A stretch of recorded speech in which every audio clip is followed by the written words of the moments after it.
जय गणेशा.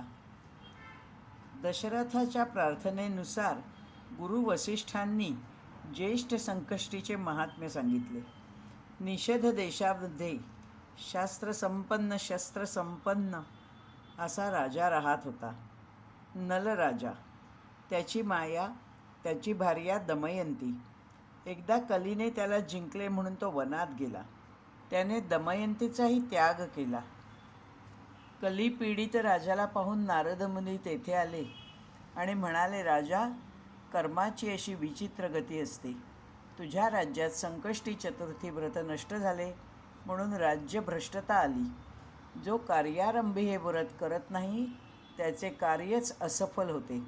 तेव्हा राजाने मला आपण गणेश भक्तीचे व ह्या व्रताचे महात्म्य सांगा असे म्हटले.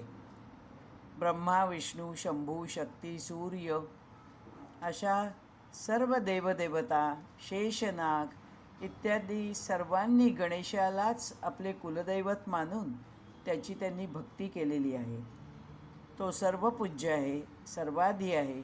स्वानंद क्षेत्रात म्हणजे आजचे जे मोरगाव आहे तेथे त्याची वस्ती आहे असे सांगून त्याला षडाक्षर मंत्र दिला. नंतर तो आपल्या राज्यात परत गेला व दमयंतीला घेऊन स्वनगरात परतला.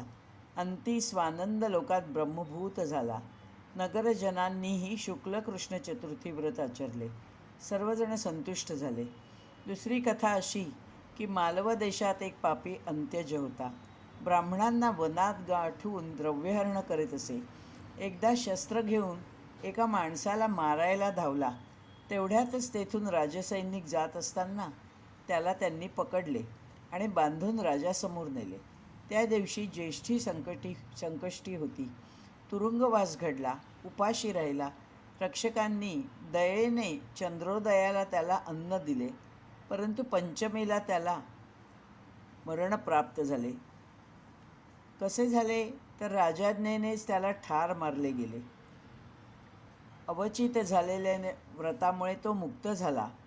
अशा पद्धतीने ही चतुर्थी ज्येष्ठ संकष्टीचे महिमान जो वाचेल, सांगेल, ऐकेल, आचरेल त्याला अंती मुक्ती लाभ होईल.